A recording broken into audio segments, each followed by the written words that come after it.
Hello, welcome back to Farmer's Wife Homestead. I'm Stacey if this is the first time we are meeting, and welcome back to my farmhouse kitchen.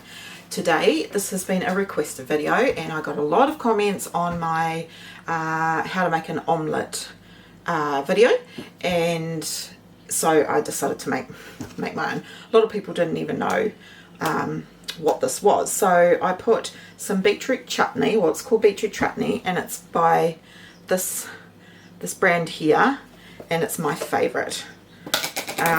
So it's just it's not like jam, it's not as sweet as jam, but it's just so yummy. It's so good with meats, and it's good with a lot of things.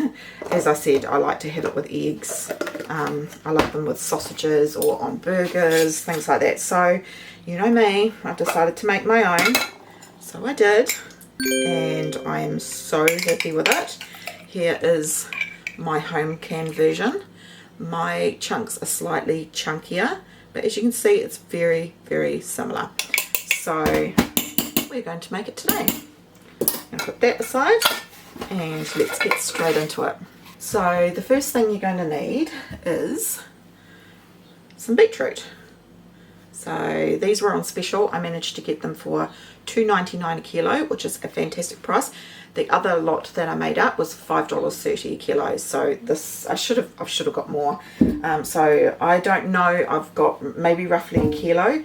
The first lot I made, I grabbed over a kilo. We've got to trim it, take the peels off, and I ended up with 800 grams. So that's what the original recipe is for, 800 grams of beetroot, but you'll need to buy just over a kilo. So let's weigh this and see what we're working with. Right, just going to pop the pot on there, tear it, and let's see how much we've got. Okay, that's two kilos worth. We might be making a double batch. Okay, so the first thing we're going to do is just trim up the top and the bottom. Might need a bigger knife for this. You can wear gloves if you want to, but I don't really mind. My hands are getting slightly purple. If you wash them straight away, it comes off pretty quickly. And I'm just using a peeler and peeling all the skin off the beetroot. So I'm just going to do that.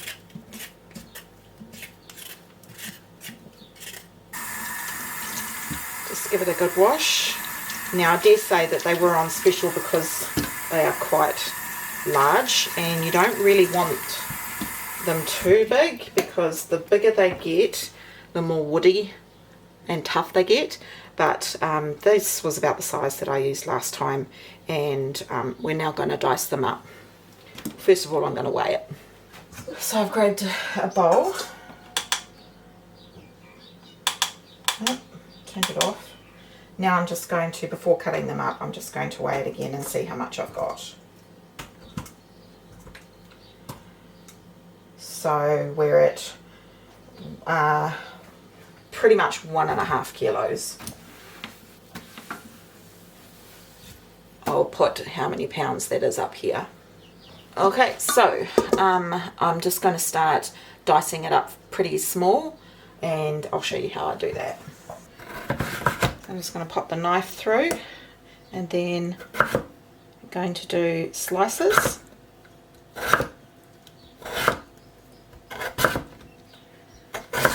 That way. And then I'm going to just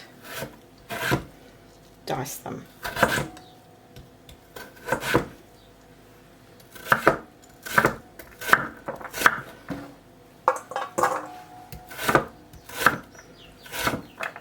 You can use one of those choppers as well. I can't be bothered getting mine out. There's something just quite, I don't know, peaceful about dicing it up. Okay, so I'm just going to dice everything.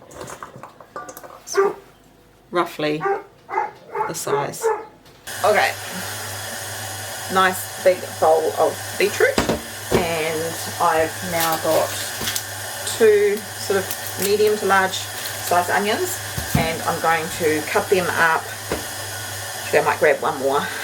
Cut them up around about the same dice, and it just gives a little bit more of a savoury taste. I've run out of brown sugar, so I've just got my mixer making up some brown sugar for me.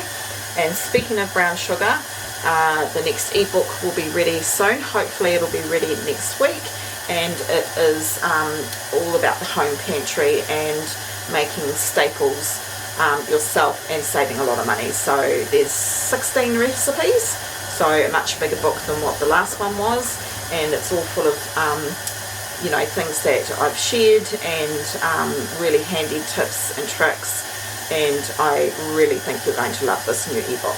So brown sugar is in it as well. So just gonna finely dice up the onions, and then the brown sugar is ready.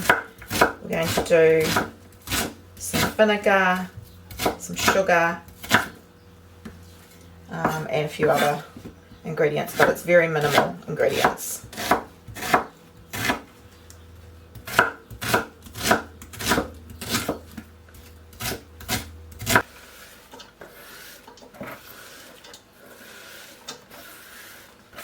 You want a nice big heavy based bottom pot, because it will slowly simmer for quite some time. You could actually probably do this in the slow cooker as well. Right, I've got some pimento berries here. I've just grabbed it out of my whole pickling spice, and I've used them up all. So I need to start buying some of these separately. So I've only got 4. That's not quite enough, but it'll do the job. And then I'm going to add. So my original recipe was 800 grams, and this is 1500 grams, so I'm about 100 grams short.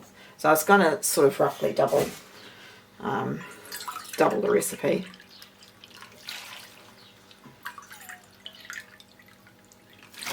So there's quite a bit of vinegar in it. So there's a little bit of quite a bit of brown sugar as well.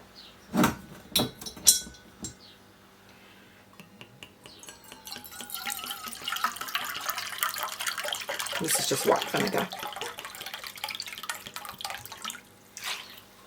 Now I'm going to add some water.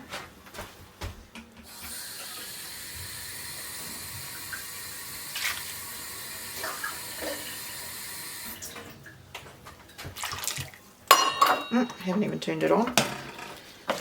Just want to give that a stir. And I'm just going to bring that up to the boil and then turn it down to a simmer, and then simmer for about half an hour, and then we're going to add the rest of the ingredients. That's the biggest part, is just chopping everything up. And if you've got one of those little choppers, then it's going to be easy and quick and faster for you.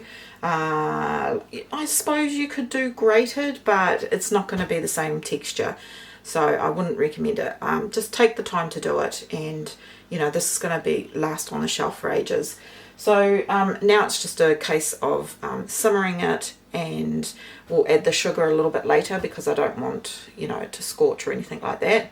And I'm not going to double the sugar. I'm going to just do, even though I doubled the vinegar, I'm going to do about maybe 3/4 of the sugar, because it'll be 2.5 for the main usual one recipe, so that would be 5 cups of brown sugar. So yeah, we might go with 3.5 to start with, and then we can always add more. And it will just simmer. I think it took about 1.5 hours last time. There goes my arms. So yeah, I will bring you back and I will show you it periodically as we're going through the cooking process. But other than that, I'm going to do a bit of computer work, and I will see you throughout the cooking process. Right, it's been simmering for probably, I didn't put the timer on, so it's no real biggie. It's probably been simmering maybe 30-40 minutes, and it's time to add the sugar. So as you can see, there's still some fluid there, but everything's coming along nicely. You basically just want to cook it until when you put a knife through it, it's like when you're making mashed potatoes really, but you don't want it too soft. So this is just about there. Hasn't got long to go. Here's the brown sugar.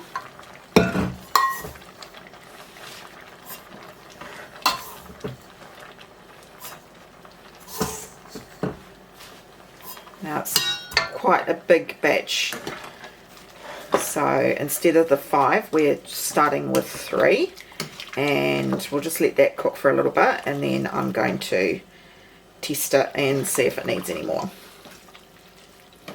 And the sugar will help make it go glossy too. Alright, so I'm just going to keep simmering that for a little bit, and then we will try it and see if it's sweet enough. I can smell it is very vinegary, so I say it's going to need some more, and I'm just having a little sip of the juice there to tell if it needs more sugar or not.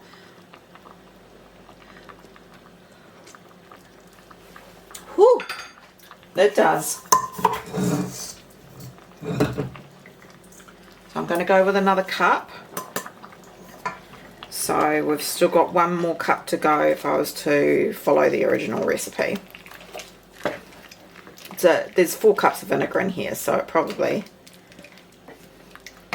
is going to need the whole lot. I'll see if I can get away with it.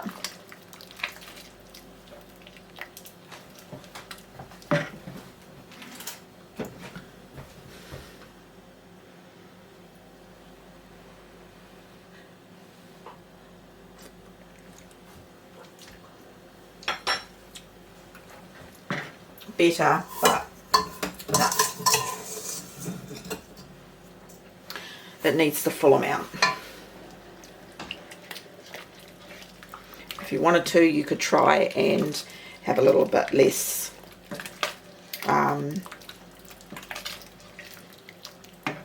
vinegar, but you want quite a bit because it makes it a safe recipe.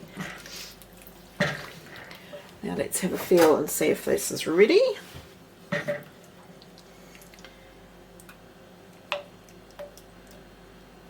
Right, I'm just going to eat one.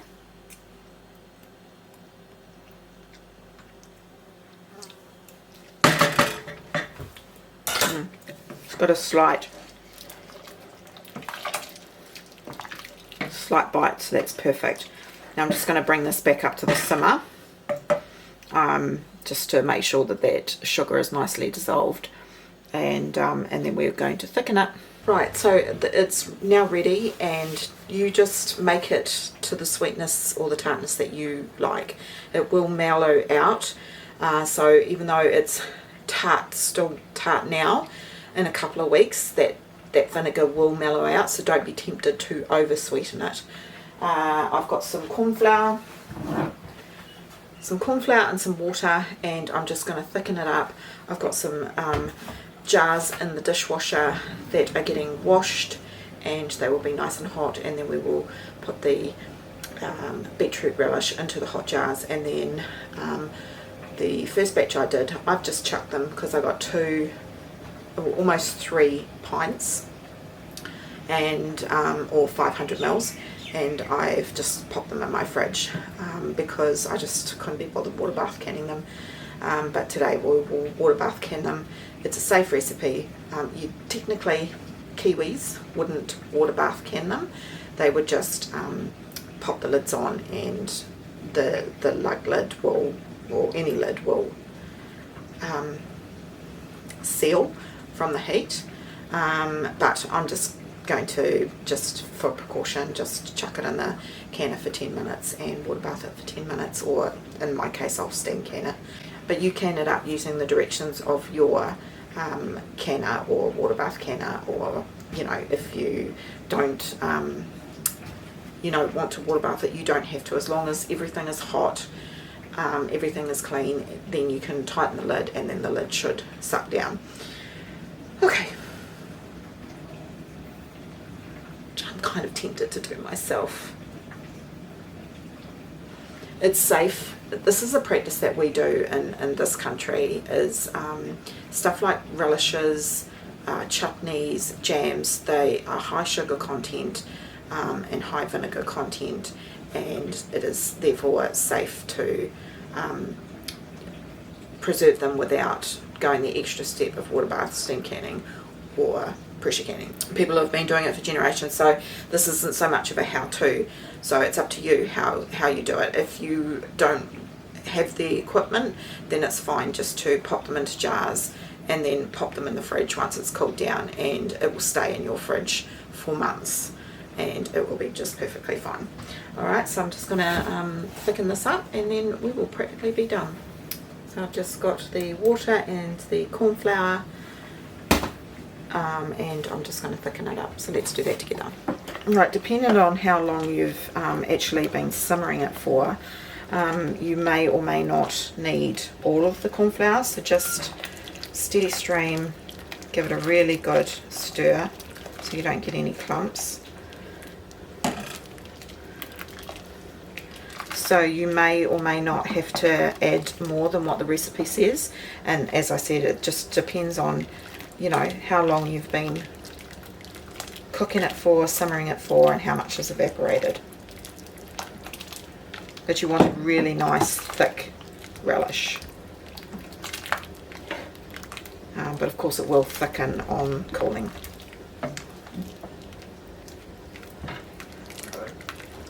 Hey honey. I'm making